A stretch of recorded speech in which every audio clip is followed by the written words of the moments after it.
నమస్కారం. శక్తి స్వరూపిణి భక్తులందరికీ ధన ధాన్య ఆరోగ్యం ప్రసాదించే తల్లియే శ్రీ మహాలక్ష్మి. నవరాత్రులలో ఆమె అవతారాన్ని ఆరాధనను మనం స్మరించుకోవడం చాలా గొప్ప విషయం. ఈరోజు ప్రత్యేక కార్యక్రమంలో మహాలక్ష్మీదేవి అవతారం గురించి బ్రహ్మశ్రీ మాడుగుల శివప్రసాద్ గారిని అడిగి మరిన్ని విషయాలు తెలుసుకుందాం. నమస్కారం గురువుగారు. ఆశీర్వచనం తల్లి. గురువుగారు, మరి ఈ నవరాత్రుల్లో శ్రీ మహాలక్ష్మీదేవికి ఉన్న ప్రాధాన్యత ఏంటి అంటే ఏం చెప్తారు? శ్రీ మహాగణాధిపతయే నమః. ఐం మహాసరస్వత్యే నమః. శ్రీ లలితాంబికాదేవియే నమః.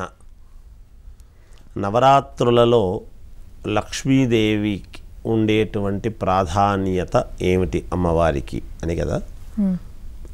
మామూలుగా నవరాత్రులు దేవీ శరన్నవరాత్రోత్సవములు మనము ఎప్పుడైతే జరుపుకుంటూ ఉన్నామో ఈ అమ్మవారు మనకు జగన్మాత జగత్పిత పరమేశ్వరుడు అని. అమ్మవారికి మామూలుగా అమ్మవారు ఏమిటి అంటే 3 భాగాలుగా మహాకాళి, మహాలక్ష్మి, మహాసరస్వతీదేవిగా ఆమె మొదట అమ్మవారు ఉద్భవించి 3 రూపాలుగా ఎప్పుడైతే విభజించుకొని మనకు పరిపాలన అనేటువంటి దాని గురించి ఆమె ఆవిర్భావము చెందిందో ఏమిటి లోకమంతా అంటే మొదట శక్తి. ప్రతి మానవుడికి శక్తి అనేటువంటిది ఉండాలి. ఆ శక్తి ఉన్న తర్వాత ఒక పని, ఏదో ఒక పని అనేది తెలిసి ఉండాలి. సరస్వతి అమ్మవారు, అందుకే వాడి చేతిలో పని ఉందిరా, వాడికి ఒక విద్య తెలుసు, ఆ విద్య ఉండేటువంటి వాడు విద్వాన్ సర్వత్ర పూజ్యతే అని. ఎక్కడైనా విద్య ఉన్నవాడు బతుకుతాడు అంటే చదువుకున్నవాడు మాత్రమే బతుకుతాడు అని కాదు దాని అర్థం. పని తెలిసినటువంటి ప్రతివాడు, ఆ పని ఉండేటువంటి వాడు, ఏదో ఒక కళ ఉండేటువంటి వాళ్ళు ఎక్కడైనా జీవించబడతారు. స్వయం విద్య అనేది ఒకటి ఉండాలి చేతిలో, ఆ పని. అందుకనే వాడికి చేతిలో విద్య ఉంది, ఎక్కడైనా బ్రతుకుతాడు అనేటువంటిది. దాన్ని సరస్వతి అన్నారు.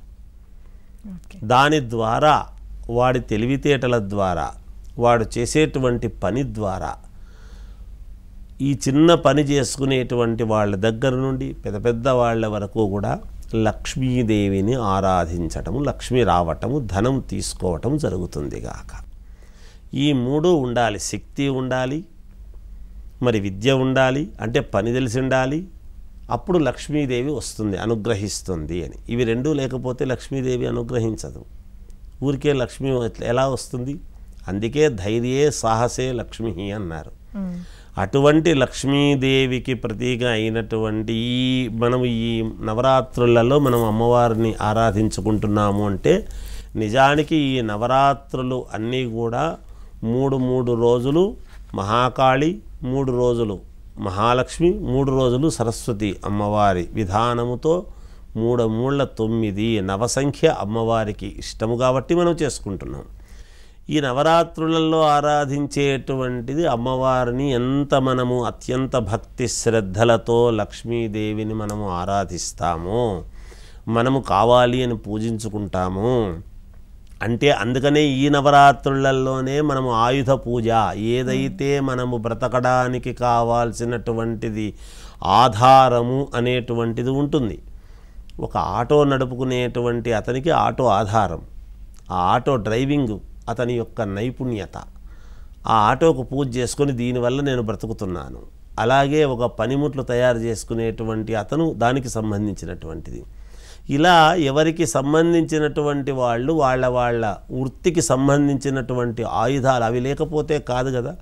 అందుకనే రైతులు కూడా సేద్యము చేయటానికి పనికొచ్చేటువంటి పనిముట్లను, బండిని, వాటిని, ఎద్దులను అన్నిటికీ కూడా పూజ చేసుకొని జీవనము గడపటం అనేటువంటిది మనము లోకాచారము మొదటి నుంచి కూడా శాస్త్ర సమ్మతముగా ఆచారముతో చేసుకునేటువంటి విధానాలు ఉన్నాయి. కాబట్టి ఈ లక్ష్మీదేవిని విశేషముగా మనము నవరాత్రులలో కూడా అమ్మవారిని ఆరాధించడం అనేటువంటిది జరుగుతూ వస్తూ ఉన్నది తల్లి. అందువలన అమ్మవారిని ఎంత విశేషముగా పూజించుకుని మనము ఎంత సమయాన్ని వెచ్చించి మనము పూజించుకుంటామో అంటే మనము ప్రవహించేటువంటి నీటి దగ్గరికి మనము ఎంత పాత్ర తీసుకువెళితే అన్ని నీళ్లు మనకు వస్తాయి. అంతే కదా. అలా ఈ అమ్మవారి యొక్క నవరాత్రులలో కూడా అమ్మవారిని ఏ అమ్మవారిని మనం ఎంత ధ్యానించుకుంటామో, ఎంత పద్ధతిగా పూజ చేసుకుంటామో, ఎంత మనస్సులో కావాలి అనేటువంటి మన ఉత్సుకతతో చేసుకుంటామో అంత మనకు అమ్మవారు పరిపూర్ణముగా ఇస్తుంది అని ఈ ప్రత్యేకతగా మనం ఈ నవరాత్రులలో భాగంగా ఆ లక్ష్మీదేవి అమ్మవారిని కూడా మనం ఆరాధించుకోవడం జరుగుతూ ఉన్నది ఆనవాయితీగా మొదటి నుంచి కూడా తల్లి. ఇది దాని యొక్క విధానం. అయితే గురుగారు, మరి దేవీ మహాత్యంలో మహాలక్ష్మి అవతారం ఎలా వర్ణించబడుతుంది అంటే ఏం చెప్తారు? దేవీ మహాత్యంలో కూడా అందుకనే అమ్మవారు మొట్టమొదట ఉద్భవించిండేటువంటిది మనకు ఆది పరాశక్తి, సృష్టికి మూలము ఆది. ఆది అంటే మొదలు, ప్రారంభము, మూలము అని చెప్పుకుంటున్నాం. పరా అంతటా, అన్ని చోట్ల, ఎక్కడ చూసినా, ఇక్కడ లేదు ఇక్కడ ఉంది అని కాదు. అంతటా అంటే చలనము ఏదైతే ఉందో, కదలిక ఎందులో అయితే ఉన్నదో ఆ కదలిక అనేటువంటి చోట శక్తి ఉంటుంది, అక్కడ అమ్మవారు ఉంటుంది అని మనం చెప్పుకుంటున్నాం. దేవీ భాగవతములో కూడా అమ్మవారు తాను ముందు ఉద్భవించి సృష్టికి కావాల్సినటువంటి విధానముగా ముగురమ్మల మూలపుటమ్మ, మూలము అని మనం చెప్పుకుంటుండేటువంటి అమ్మవారు అయి ఈ సృష్టికి 3 భాగాలుగా చేసింది అని మనకు మొట్టమొదట్లో చెప్పుకుంటూ ఉన్నాం మనం. దేవీ భాగవతములో కూడా ఇదే చెప్పబడి ఉన్నది తల్లి. ఆ విధంగానే లోకము కోసము 3 భాగాలుగా ఇదై తర్వాత ఆమె అంతకన్నా ముందు పరమేశ్వరుని, బ్రహ్మను, విష్ణుమూర్తిని ఉద్భవించేసి 3 భాగాలుగా అయి మనకు లోకాలన్నీ కూడా నడవటానికి మనము లక్ష్మీనారాయణ స్వామి, పార్వతీ పరమేశ్వరులు, అలాగే లక్ష్మీదేవి, విష్ణుమూర్తిని అనేటువంటిది మనం ఆరాధించుకుంటూ ఉంటున్నాం అనేటువంటిదే దేవి భాగవతంలో కూడా ఉన్నది. మనకు అలా మూడు భాగాలుగా అమ్మవారు విభజించి మనం చేసుకుంటున్నాము అనేది దాని యొక్క ప్రాధాన్యత తల్లి. అంతే అందులో ఉండేది. శ్రీ మహాలక్ష్మీదేవి ఎప్పుడు ఎలా సంభవించింది అన్నది శాస్త్రాలు ఏ విధంగా చెప్తున్నాయి? మహాలక్ష్మీదేవి పాల సముద్రములో ఉద్భవించింది అని మనం చెప్పుకుంటున్నాం, మనకు పురాణాలు చెప్తున్నాయి. అందుకనే లక్ష్మీదేవి ఎక్కడ ఉంటుంది, ఎలా ఉద్భవించింది అనేది మనం ఒక్కసారి చూసుకున్నంటే క్షీరసాగర మథనం అనేటువంటి సమయంలో అమ్మవారు ఉద్భవించింది.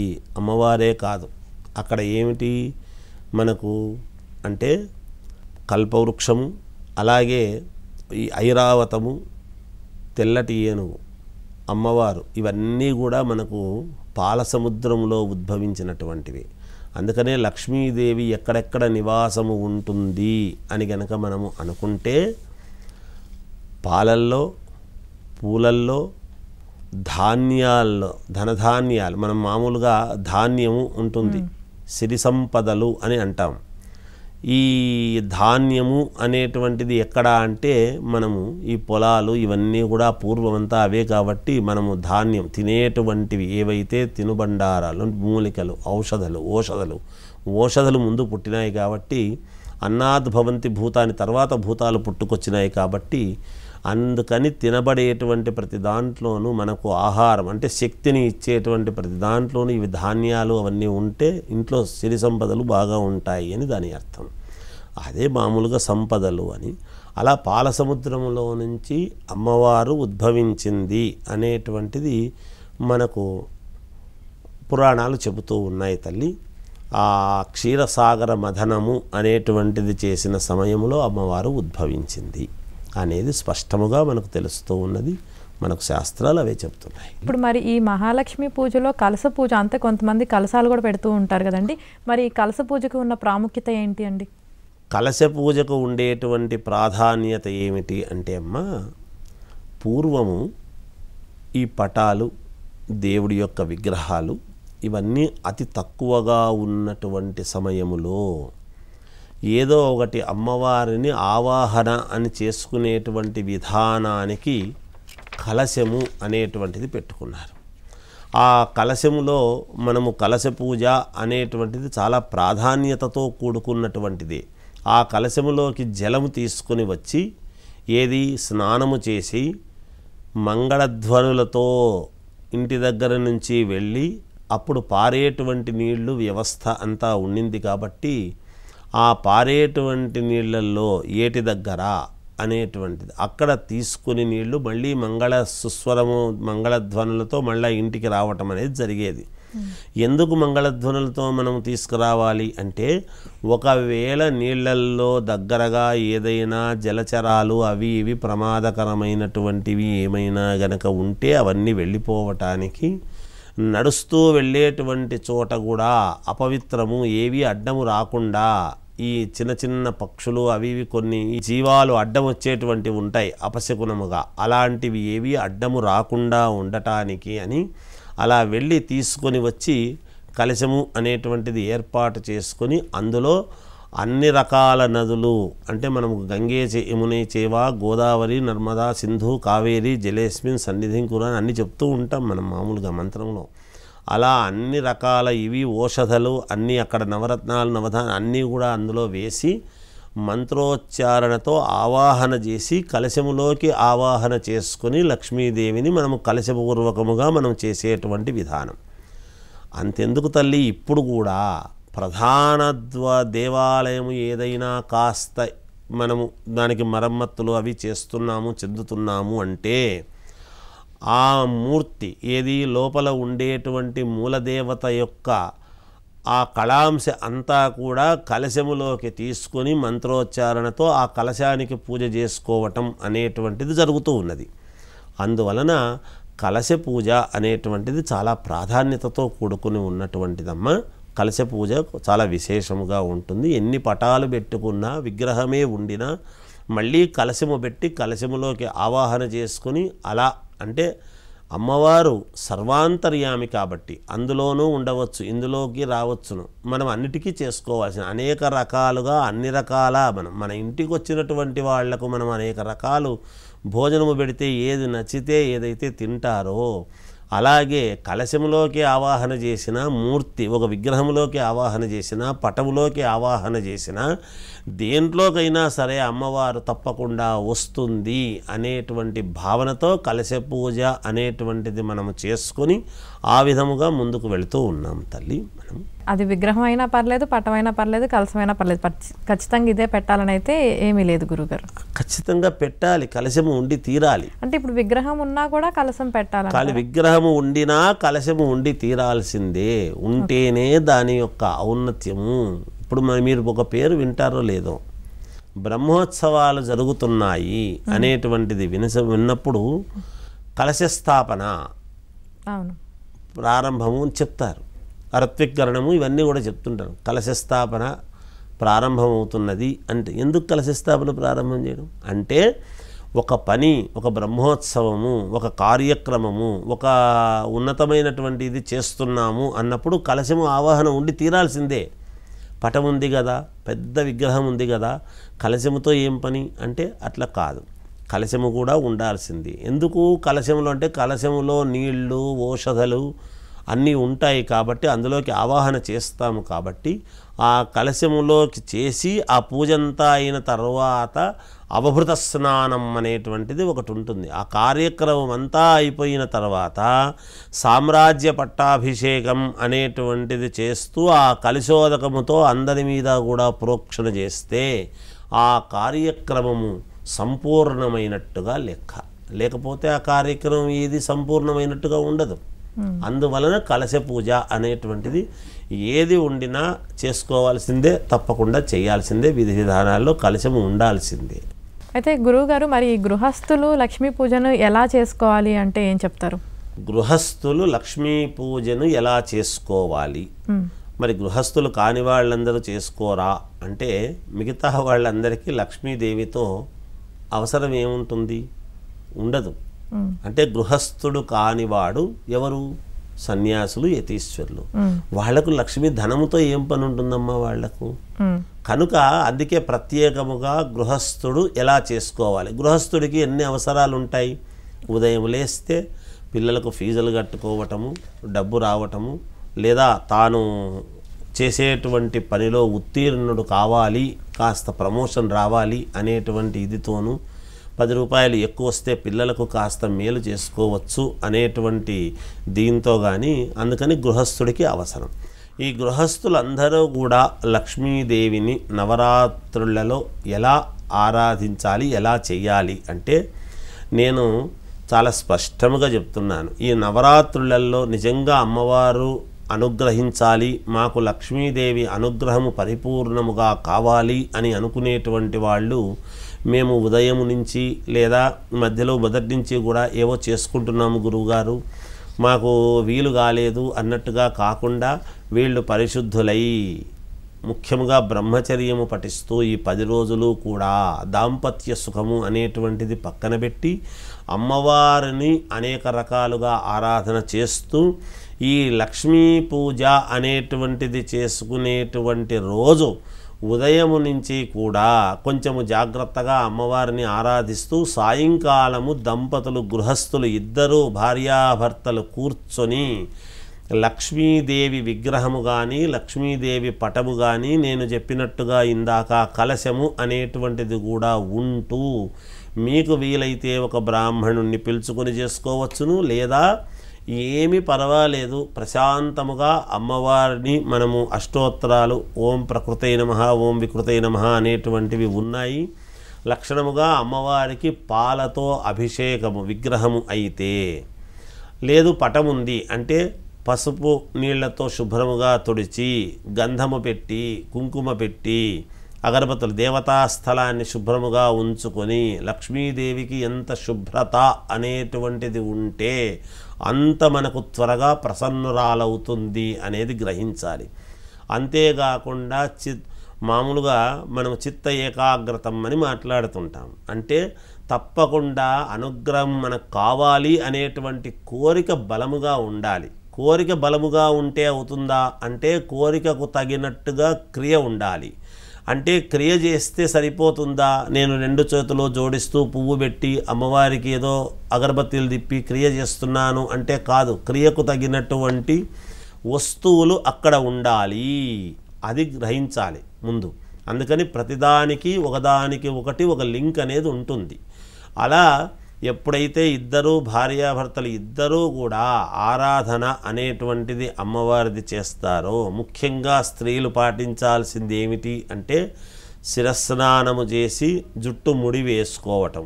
జుట్టు ముడి వేసుకోకుండా ఎరబోసుకొని కూర్చోవటము కానీ, లేదా ఒక ఉతికినటువంటి వస్త్రము కొత్త వస్త్రము కానీ కట్టుకోవటము కానీ శక్తి ఉంటే కట్టుకోవాలి.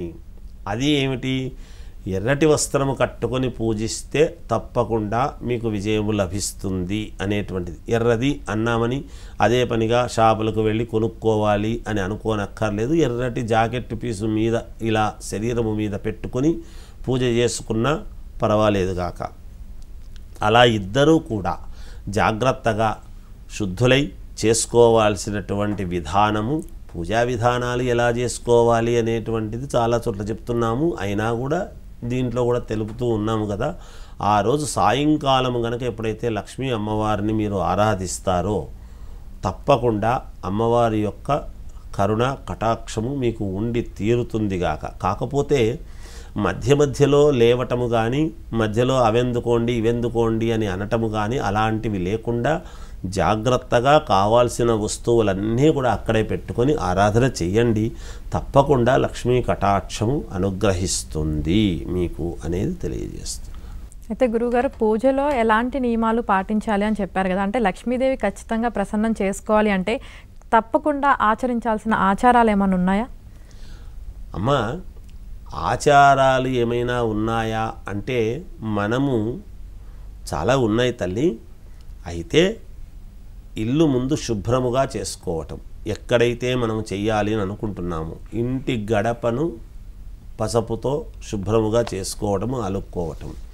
ఇంటి ముందు కూడా ఎటువంటి ఇబ్బంది లేకుండా స్వచ్ఛంగా ఉండటము చూసుకోవటము.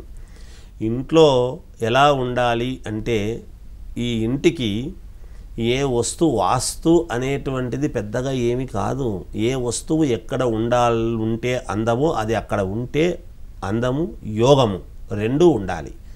అందువలన ఆ ఇంట్లో నిరంతరము సాంబ్రాణి పొగ, ఇంట్లో విడిచిన బట్టలు ఎప్పుడూ ఎక్కువ ఉండటం అనేటువంటిది కాకుండా ఉతికిన బట్టలు ఎప్పటికప్పుడు ఉతుక్కొని శుద్ధి చేసి లోపల పెట్టుకోవటము, అలా బయటికి అన్నీ కనపడుతూ చిందరబందరగా ఉండకుండా సర్దుకొని ఇల్లు అనేటువంటిది వీలైతే ఏదో మామూలుగా ఈ సున్నమది వేసుకోవటము, లేదా రంగులు వేసుకునే వాళ్ళు వేసుకుంటారు, లేదు ఏదీ లేదు ప్రతిసారి వేసుకోలేము కాబట్టి ముందు శుద్ధి చేసుకోవటం అయితే అవసరం. ఇల్లు ఆ శుద్ధి చేసుకొని కాస్త పచ్చకర్పూరము, పసుపు, ఉప్పు వేసి నీళ్ళల్లో శుద్ధి చేసుకొని అప్పుడు శుద్ధి అవుతుంది. ఏదో ముగ్గులు అవి పెట్టుకొని అమ్మవారిని మనం పూజ చేసుకునేటువంటి చోట కొంచెం శుభ్రమైనటువంటి స్థానంలో ఎప్పుడైతే చేసుకుంటామో అమ్మవారికి శుభ్రత అనేటువంటిది అవసరము కాబట్టి ఆ సమయంలో చేసుకుంటే తప్పకుండా సాయంకాలము పూటే చెయ్యాలి. అప్పుడు చేసుకుంటే మేలు జరుగుతుంది. ఆధునిక సమాజంలో మహాలక్ష్మీదేవి అవతారం ఏ సందేశాన్ని ఇస్తుంది అంటే ఏం చెప్తారు? మా ఆధునిక కాలంలో ప్రతి మానవుడికి లక్ష్మీదేవి చాలా అవసరము. ఎవరికి అవసరం లేదు? మనకు ప్రతి వాళ్లకు లక్ష్మీదేవి అవసరమే.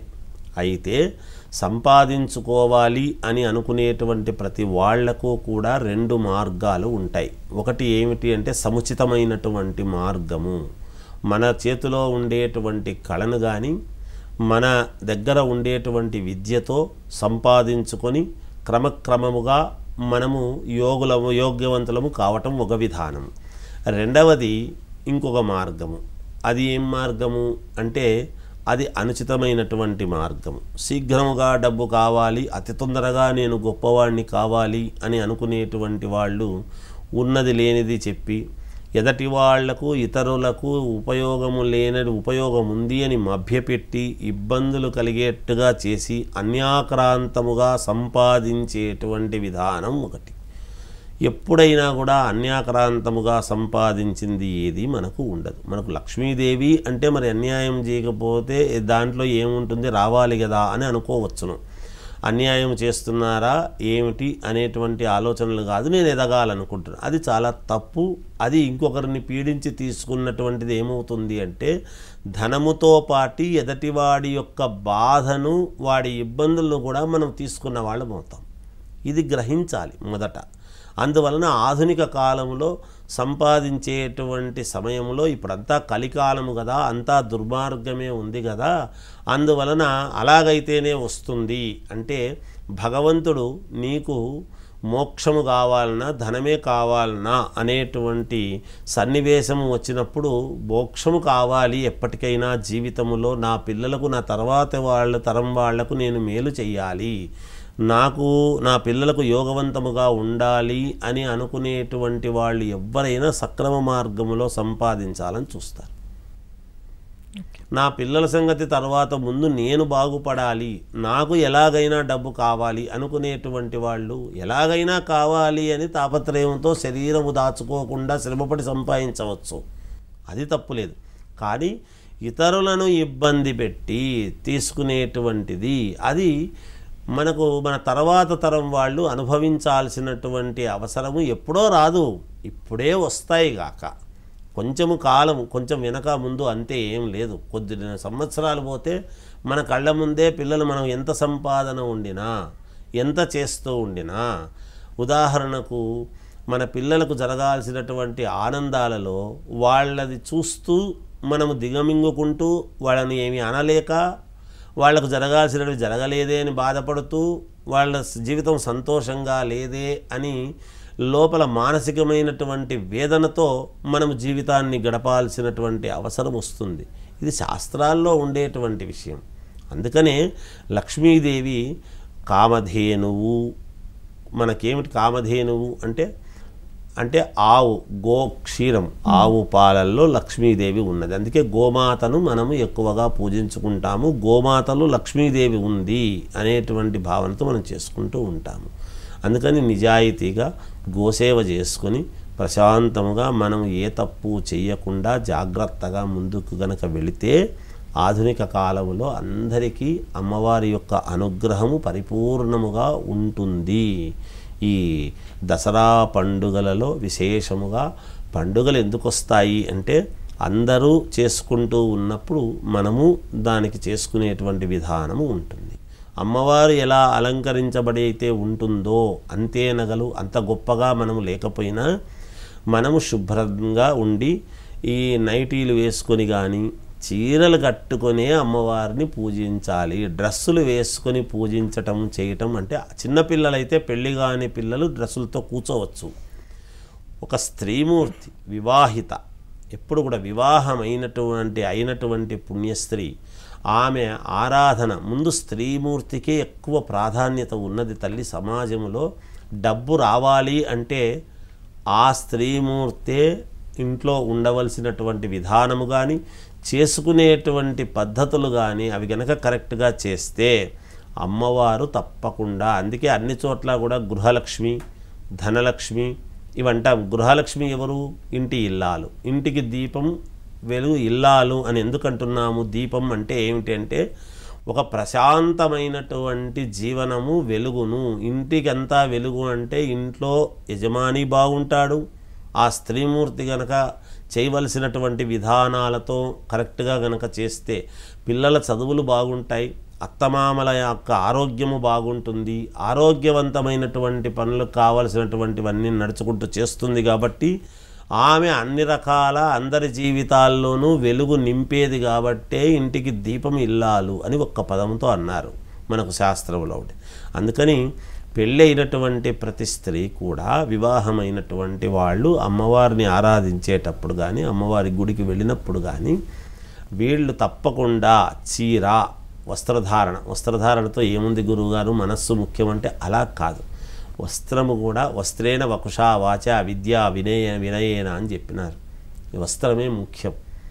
అందుకని ఆ వస్త్రము అది చీర కట్టుకొని వెళితే మనం అమ్మవారి యొక్క అనుగ్రహము పరిపూర్ణముగా లభిస్తుంది. అందుకే వివాహ సమయంలో వివాహ వ్యవస్థలో కూడా గౌరీదేవి యొక్క అనుగ్రహం నిత్య కళ్యాణము నిత్యము సుమంగళీర్యం అనేటువంటిది మనకు ఉండాలి అన్నప్పుడు మరి పీటల మీదకి వెళుతున్నప్పుడు చీర కట్టుకునే కదా పిలుచుకెళ్తారు. నైటీ వేసి అద్భుతమైనటువంటి వెళ్ళి తీసుకువెళ్ళొచ్చుగా కాదు. ఆ పనిని బట్టి మనము చేసేటువంటి పూజలను బట్టి మనము కోరుకునేటువంటి కోరికలను బట్టి మనకు అవ్వాల్సినటువంటి విధానాన్ని బట్టి మనము కోరే కోరికలను బట్టి జరుగుతాయి.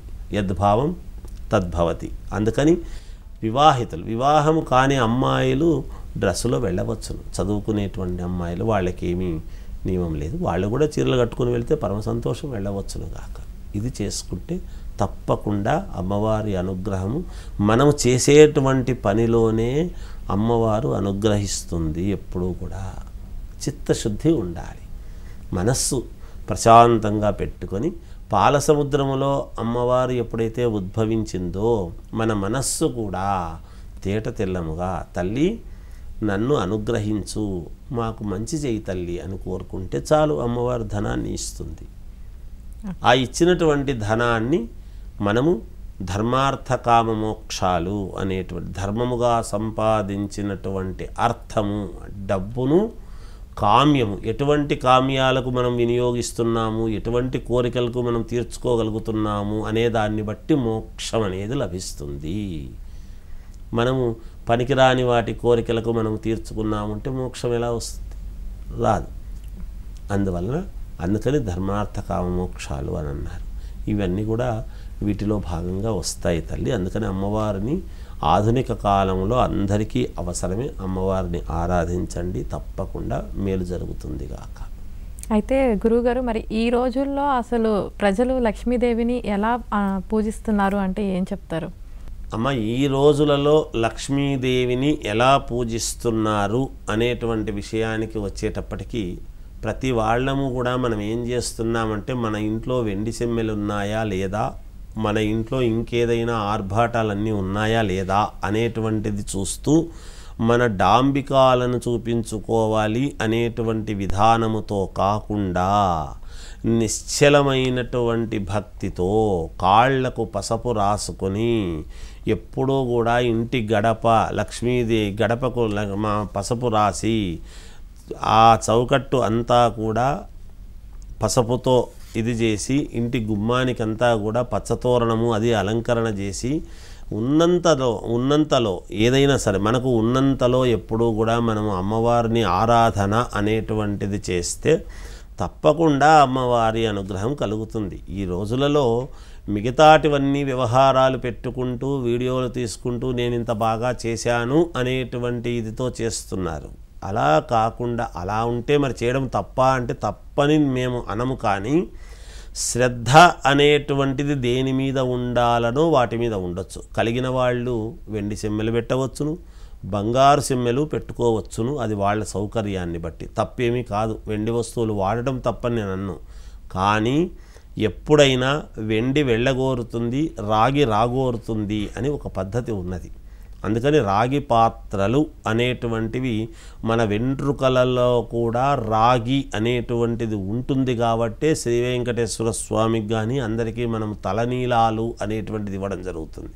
ఎందుకు అంటే రాగిలో తీసుకునేటువంటి దాన్ని తీర్థము కానీ ఇంకోటి కానీ రాగి పాత్రలో ఉండేటువంటి జలముతో ఎప్పుడైతే మనం ఇది చేసుకుంటామో ఆరోగ్యము అని మనం చెప్తున్నాం చూడండి. రాగి పాత్రలో రాగి చెంబులో నీళ్లు తాగుదాము ఆరోగ్యము అని. ఇవన్నీ ఎక్కడి నుంచి వస్తున్నాయి అంటే ఆ రాగిలో ప్రాణశక్తిని, మనకు మంచిని, తెలివితేటలను పెంచేటువంటి విధానము ఇవన్నీ కూడా ఉంటాయి.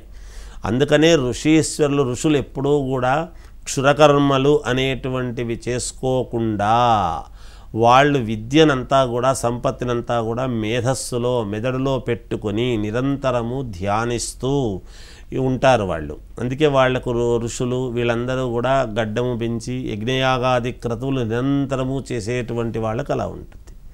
అందుకని అగ్నిలో స్వచ్ఛత అనేటువంటిది ఉంటుంది, అలాగే తెలుపులో స్వచ్ఛత అనేటువంటిది ఉంటుంది. అందువలననే అమ్మవారు ఎప్పుడూ కూడా ఎరుపు వర్ణముతో కూడి స్వచ్ఛమైనటువంటి మనస్సుతో ఎప్పుడైతే మనము చేసుకుంటామో అమ్మవారి అనుగ్రహం తప్పకుండా కలుగుతుంది. మనము పూజించేటువంటి విధానాన్ని బట్టే ఉంటుంది. ఎప్పుడైనా కూడా మనం అక్కడికి వెళ్ళి అమ్మవారి దగ్గర ఎక్కడైనా మనం దేవాలయంలో అమ్మవారి పూజ చేస్తున్నారు అంటే వెళ్ళి మనం నగలు అన్నీ పెట్టుకొని వెళ్ళి మిగతా విషయాలు మాట్లాడుతూ ఉంటాం. మామూలుగా జనానికి ఉండేటువంటి ఆలోచన ఏమిటి అంటే ఇదేమిటి అదేమిటిని మాట్లాడుతుంటాము, కానీ అమ్మవారిని ధ్యానించేటువంటి దాని మీద మనస్సు నిమగ్నము అయి పెట్టి ఏకాగ్రతగా అమ్మవారిని ఆరాధిస్తూ ఎప్పుడైతే మనం ఆద్యంత పర్యంతము అమ్మవారిని ధ్యానిస్తామో తప్పకుండా అమ్మవారు అనుగ్రహిస్తుంది అందరికీ కూడా. దాంట్లో ఏమీ వీళ్లకు నేను అనుగ్రహించాలి వీళ్లకు అనుగ్రహించకూడదు అనేది ఉండదు. పక్షపాతము అనేటువంటిది ఎప్పుడూ కూడా ఉండదు. అయితే మనము చేసేటువంటి విధానాల్లోనే ఉంటుంది కాక. అంటే నా దగ్గర డబ్బు ఎక్కువ లేదు నేను చేసుకోలేదు అని కాదు, మీ మనస్సే మీకు ముఖ్యం. మీరు నిజమైనటువంటి మనస్సుతో అమ్మవారిని నిజంగా ఆరాధిస్తే తప్పకుండా మీకు అందరికీ కూడా జయం కలుగుతుంది తల్లి. ఇది శాస్త్రసమ్మతమైనటువంటి మాట, శాస్త్రంలో ఉన్నదే చెబుతాం ఎప్పుడు కూడా. అయితే గురువుగారు, మరి సాంప్రదాయం ఆధునికత కలిసే విధంగా అమ్మవారి ఆరాధనలో వచ్చిన మార్పులు ఏమిటి అంటే ఏం చెప్తారు? సాంప్రదాయము అంటే అదేమ్మా, ఎవరైనా పురుషులైతే పంచె కట్టుకోవాలి సాంప్రదాయం అంటే. తర్వాత ఆడవాళ్ళు చీర కట్టుకోవాలి అంటే వస్త్రధారణలోనే సాంప్రదాయమా అంటే కాదు, చేసేటువంటి విధానములో కూడా సాంప్రదాయమే. పసుపు పట్టించుకోవటము, మనం చేసే విధానాల్లో ఏ పువ్వులైతే మనము అక్కడ వాడాలనో ఆ వాసన ఉండేటువంటి పువ్వులు, అమ్మవారికి ఎప్పుడు కూడా మల్లెపూలు కానీ జాజి పూలు కానీ ఇలాంటి సువాసన కలిగినటువంటి పుష్పాలతో పూజ చేయటము, ముత్తైదువులకు సాంప్రదాయబద్ధముగా తాంబూలాలు ఇవ్వటము మన శక్తి కొద్దీ. కొంతమందికి ఇంకా మనకు ధనం దండిగా ఉంది అన్నప్పుడు చీరలే ఇవ్వవచ్చును, అమ్మవారి పేరుతో చెప్పి ముత్తైదువులకు దానం చేయవచ్చును. ఇలా చేసేటువంటి విధానాలను సాంప్రదాయముతో కూడినటువంటివి అనేటువంటివి మనం ఎక్కువగా చెప్తుంటాం.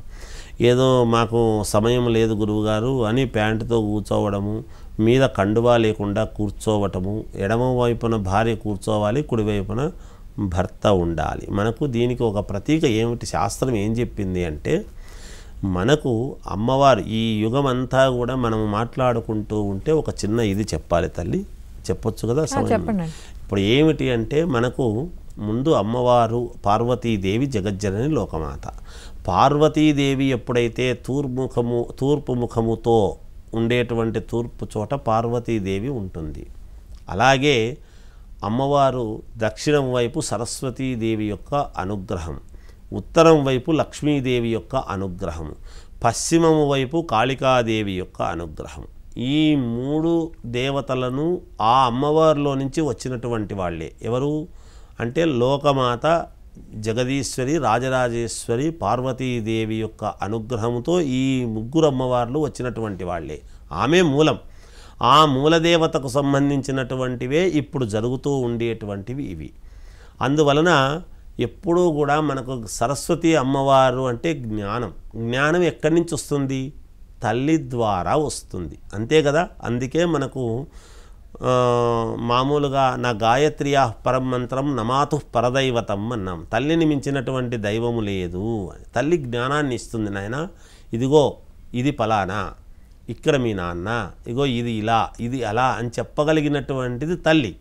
తల్లి జ్ఞానాన్ని ఇస్తుంది కాబట్టి ఏ కార్యక్రమము ఏ పూజ చేసినా మనము ప్రాణముఖం అంటే తూర్పుముఖంగా కూర్చుంటాము కాబట్టి అందుకే పురుషుడికి తల్లి మనకు కుడివైపు ఉంటుంది, అంటే దక్షిణము కుడివైపు మనం తూర్పుముఖంగా కూర్చుంటే, అంతే కదా. మనకు కుడివైపున తల్లి. భార్య లక్ష్మీదేవితో సమానము మనకు. అందుకనే నా ఇంటి మహాలక్ష్మీదేవి అని మనము భార్యను పొగుడుతాం. అందుకనే ఎడమవైపు ఉంటుంది. మన వాళ్ళు తెలియక ఏమనుకుంటున్నాము అంటే జేబు ఏదో లక్ష్మీదేవి ఎడమవైపు, గుండె ఇక్కడ ఉంటుంది కాబట్టి లక్ష్మీదేవి అని అనుకుంటున్నాం. అలా కాదు. కుడివైపున తల్లి స్థానం, ఎడమవైపున భార్య స్థానం. సరస్వతి అమ్మవారి యొక్క ఇది. అందుకే మనము నామకరణము చేసేటువంటి రోజు తూర్పుముఖముగా కూర్చుంటే కుడివైపున పిల్లవాడిని పడుకోబెట్టుకొని పిల్ల కావచ్చు, పిల్లవాడు కావచ్చు. కుడి చెవిలో చెప్పడం అంటే దక్షిణం వైపు తలబెట్టి పడుకోవటం. లేవంగానే ఉత్తరుడు కుబేర స్థానం, లక్ష్మీదేవి యొక్క స్థానము కాబట్టి ఉత్తర స్థానము కుబేరుడు అని చెప్పినాం. మనకు శక్తి ఎవరివ్వాలి ఈ శక్తిని అంతా కూడా? అందుకే వెనక భాగంలో అమ్మవారు ఉండి ముందుకు నడిపిస్తూ ఉంటుంది అని పశ్చిమం వైపు అమ్మవారు ఉంటుంది. ఈ 4 దిక్కులు దానికి సంబంధించిందే మనము ఈ ఆశ్వీజమాసం అంటే ప్రాణస్థానము, గర్భము అని అంటాం. ఎందుకు? చైత్రం, వైశాఖం, జ్యేష్టం, ఆషాఢం, శ్రావణం, భాద్రపదం, ఆశ్వీజం. ఆశ్వీజం వచ్చేటప్పటికి దక్షిణాయనంలో సరిగ్గా 6 నెలలు అయ్యేటప్పటికి మనకు ఆశ్వీజ మాసం వస్తుంది. అంటే ఇది ప్రాణస్థానం, సంవత్సరానికి కరెక్ట్గా నాభిస్థానం. ఇక్కడ మనము అమ్మవారు రాజరాజేశ్వరీదేవి యొక్క పరిపూర్ణముగా మనం ఇవి చేసుకుంటాం. ఇక లక్ష్మీదేవి యొక్క అనుగ్రహము కావాలి అని మనము అనుకోవడము ఎప్పుడు అని గనక అనుకుంటే మనకు సంక్రాంతి పండుగ రోజు మనకు పంటలు వస్తాయి. అప్పుడు ఒక నవరాత్రులను చేస్తాం మనం. ఆ నవరాత్రులు చేసేటువంటివి అవి లక్ష్మీదేవికి సంబంధించినటువంటివిగా ప్రతీకగా చెప్పుకోవాలి. ఎందుకు అంటే ధాన్యలక్ష్మి, ధాన్యము వలననే లక్ష్మీదేవి వస్తున్నది కనుక అవి లక్ష్మీదేవి యొక్క అనుగ్రహం. తర్వాత శక్తివి మనం చెప్పుకోవాలి. శక్తిది ఎప్పుడు? మహాకాళీదేవి, మహాలక్ష్మి చెప్తున్నాం. మహాకాళికాదేవి ఎప్పుడు అంటే భూవరాహలక్ష్మీదేవి నవరాత్రులు, గుప్త నవరాత్రులను చెప్పుకుంటున్నాము. భూమికి సంబంధించినటువంటివి గుప్తముగా. శక్తి అంటే ఏమిటి? ఆమె కొంచెం శక్తి కావాలి అన్నప్పుడు ప్రళయం. అవన్నీ కూడా ఆ నవరాత్రులను చేసుకుంటున్నాం. ఇక మహాసరస్వతీదేవి యొక్క అనుగ్రహం ఏమిటి? ఎప్పుడు ఆ నవరాత్రులు చేసుకుంటున్నాము అంటే అప్పుడు మనం చెప్పుకునేది ఏమిటంటే వసంత నవరాత్రులు, వసంత పంచమి అని కూడా వస్తుంది. వసంత నవరాత్రులను చేసుకుంటున్నాం. ఏమిటి వసంత నవరాత్రులు అప్పుడు చేసుకుంటున్నాము అంటే అప్పుడే రాముల వారు కూడా నవమి నాడు జన్మించడము జరిగినది. మహర్నవమి అని పాడ్యమి నుండి, చైత్రశుద్ధ పాడ్యమి నుంచి నవమి దాకా చేసుకోవడం జరుగుతుంది. ఆ నవమి రోజు రాముడు పుట్టినాడు. ఏమిటి అంటే అమ్మవారి యొక్క రోజులు కాబట్టి, అమ్మవారి అంశతో పుట్టినాడు కాబట్టి అగ్ని ద్వారా కదా పుట్టాడు రాముడు. యజ్ఞేశ్వరుడు ఇస్తే యజ్ఞపాయసం వల్ల కదా పుట్టాడు. జ్ఞానం, నవవ్యాకరణ పండితుడు. అందుకే రాముణ్ణి ఆరాధించడంలో ఏమిటి అంటే ఎక్కడ ఏది మాట్లాడాలి, ఎంతవరకు మాట్లాడాలి, పెద్దల్ని ఎలా గౌరవించాలి, ఎలా ధర్మము పాటించాలి అనేటువంటిది జ్ఞానము. మనం చెప్పాము కదా, చదువుకున్నవాడు గొప్పవాడు అని కాదు, చేతిలో పని తెలిసినటువంటి వాడు అనేటువంటిది దాని అర్థం. అదే ఒక విద్య అనేటువంటిది. ఆయన సకల విద్యా పారంగతుడు కాబట్టి రాముడు జన్మించిన. అందుకనే మహాకాళి, మహాలక్ష్మి, మహాసరస్వతి మనకు ఈ నవరాత్రి. అందుకే మనకు 4 సార్లు సంవత్సరంలో 3 నెలలకు ఒక్కసారి మనకు అమ్మవారి నవరాత్రులు అనేటువంటివి వస్తున్నాయి. మనకు ప్రసిద్ధి చెందినటువంటివి మూలదేవతకు సంబంధించినటువంటివి అయినటువంటి ఈ దేవీ శరన్నవరాత్రోత్సవాలు అని మనం జరుపుకుంటున్నాం తల్లి. ఇది వీటి యొక్క ప్రాధాన్యత. అయితే గురువుగారు, మరి మహాలక్ష్మి అవతారాన్ని మన జీవితాల్లో ఆచరణాత్మకంగా ఎలా అనుసరించాలి అంటే ఏం చెప్తారు?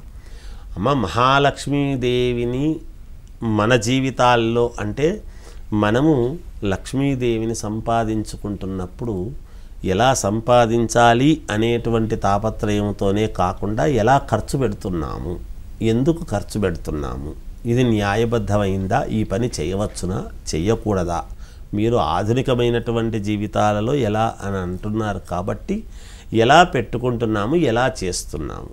ఎలా అంటే అలా పడితే అమ్మవారిని గనక మనం ఇది చేసినాము నిర్లక్ష్య భావనతో ఉండరాదు.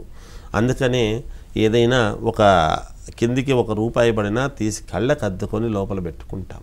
అందుకే ఈ వ్యాపారం చేసుకునేటువంటి వాళ్ళు మొదటి సంఖ్యను లాభం అంటారు, మొదట 2, 3 అంటారు. ఎందుకు ఆ మాట అంటే మొట్టమొదట్లో లాభం అని ఏదైతే మనము మనస్సుతో మన నోటి వెంట పలుకుతామో అదే మనకు జరుగుతుంది. ఏదైతే నిత్యము మనం ఆరాధిస్తామో అదే మనకు మేలు జరుగుతుంది అని కదా దాని అర్థం. పూర్వీకుల నుంచి మనము నేర్చుకోవాల్సినటువంటిది చాలా చాలా ఉన్నాయి. అవి నేర్చుకోకుండా మనము ఆధునిక కాలంలో ఏవేవో మనం అనుకుంటూ ఉన్నాం. అలా కాకుండా మనము జాగ్రత్తగా గనక ఆలోచన చేసి రూపాయిని గనక ఎత్తిపెట్టుకుని జాగ్రత్తగా చేసుకుంటే అమ్మవారిని ఎంత మనము నాకు ఉండాలి, ఇది నా దగ్గరే ఉండాలి, నేను విచ్చలవిడితనముగా చెయ్యరాదు అనేటువంటి జాగ్రత్తతో చేసుకుంటే అమ్మవారిని ఎంత భద్రముగా చూసుకుంటే మనల్ని అమ్మవారు అంత భద్రముగా మనకు ఇస్తుంది. ఏవేవో వేరే వాటి మీద, ఇనప వస్తువుల మీద, ఇంకో దాని మీద పెట్టి అమ్మవారిని ఎక్కడ ఖర్చు పెట్టాలి అనేటువంటి నియమము, ఎక్కడ ఖర్చు పెట్టకూడదు అనేటువంటిది నిషేధమైనటువంటివి ఉన్నాయి. వాటి మీద పెట్టరాదు. ఆ పెట్టేదాన్ని బట్టి మనకు వచ్చే విధానం కూడా ఉంటుందమ్మా. అయితే గురువుగారు, మనం ఇందాక మాట్లాడుకున్నట్లు కాలం మారుతున్న కొద్దీ ఆచారాలు కూడా మారుతూ ఉంటున్నాయి కదా. కొంతమంది ఏమంటున్నారంటే దీపం కొంతమంది ప్రతిరోజు వెలిగిస్తారు ఇంట్లో దేవుడి ముందు. అలాంటప్పుడు కొంతమంది ఏమంటున్నారు, ప్రమిదలు ప్రతిరోజు కడగాల్సిన అవసరం లేదు, రోజు దీపం పెడుతున్నాం కదా అంటారు. కొంతమంది ఏమంటారు, పొద్దున్న వెలిగించిన ప్రమిదల్లో సాయంత్రం కూడా వెలిగించకూడదు, కడిగే పెట్టాలంటారు. అసలు దీనికి సంబంధించి మీరు ఏమంటారు? అమ్మ, దీపారాధన అనేటువంటిది చేస్తున్నాము ప్రతిరోజు అని అనేటువంటిది చెయ్యాలి. ప్రతిరోజు దీపారాధన చేయాలి. ఎప్పుడు చేయాలి? సూర్యోదయాత్ పూర్వము దీపారాధన చేయాలి. తర్వాత చేయకూడదా అంటే వాళ్ళ సౌకర్యాన్ని బట్టి తర్వాత చేయాల్సినటువంటి సమయం మనం చెప్తాం. అలాగే సంధ్యా సమయము, ఉదయ సంధ్య, సాయం సంధ్య అని 2 ఉంటాయి సంధికాలం. దీనికంటే ముందు సాయంత్రం సంధ్యా సమయము కంటే ముందు దీపారాధన, ఉదయ సంధ్య కంటే ముందు దీపారాధన. ఈ దీపారాధన చెయ్యాలి అనేటువంటి విషయాల్లోకి వచ్చేటప్పటికీ ఏమిటి అంటే సెమ్మెలు అక్కడ 2 ఉంటాయి. ఆ 2 సెమ్మెలలోనూ సాధ్యం త్రివర్తి సంయుక్తం అన్నాము. అంటే 3 ఒత్తులు ఒకటిగా చేసి 2 దాండ్లలోనూ ముందు నూనె పోసి తర్వాత ఒత్తులు వేయాలి. ముందు ఒత్తులు వేసిన తర్వాత నూనె వేయకూడదు, అది మహాపాపం. అది అలా వేసే సందర్భము వేరు.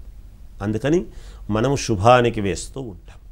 ఇలా మనము దీపారాధన అనేటువంటిది చేస్తాం. చేసినప్పుడు సాయంకాలము మళ్ళీ చేసుకునేటువంటి సందర్భములో అవే ఒత్తులే, ఒకవేళ కొండ ఎక్కి ఉంటే అదే ఒత్తులే ముందుకు జరిపి వెలిగించవచ్చును. ఎందుకంటే సూర్యుడు ఉదయిస్తున్నప్పటి నుంచి మళ్ళీ సాయంత్రం వరకు అదే రోజే ఉంటుంది కాబట్టి దానికి మార్పుతో సంబంధము లేదు, మార్చాల్సిన అవసరం లేదు సాయంకాలం. అలాగని మరుసటి రోజు ఉదయం మళ్ళీ మనం చేస్తున్నప్పుడు ఆ సెమ్మెలు శుభ్రముగా తీసి దాంట్లో ఉండేటువంటి ఒత్తులు పక్కకు పెట్టి, ఒకవేళ నూనె మిగిలి ఉండినా ఆ నూనెను కూడా పక్కన వేరే దాంట్లోకి పోసుకుని సెమ్మెలను శుద్ధిగా ఒక పొడిబట్టతో తుడుచుకొని శుభ్రం చేసుకొని మళ్ళీ యథావిధిగా దీపారాధన అనేటువంటిది చెయ్యాలి. కడగటం అనేటువంటి విషయానికి వచ్చినప్పుడు శుక్రవారము మంగళవారము కడుక్కోవచ్చును. అందరికీ ఆశ్చర్యం ఏమిటి అంటే శుక్రవారం ఎలా కడుగుతామండి, అమ్మవారు మామూలుగా మంగళవారం ఎలా కడుగుతామండి అంటే శుక్రవారాలు అమ్మవారికి అభిషేకం చేయడం లేదా? దేవాలయాల్లో చేస్తున్నాము కదా.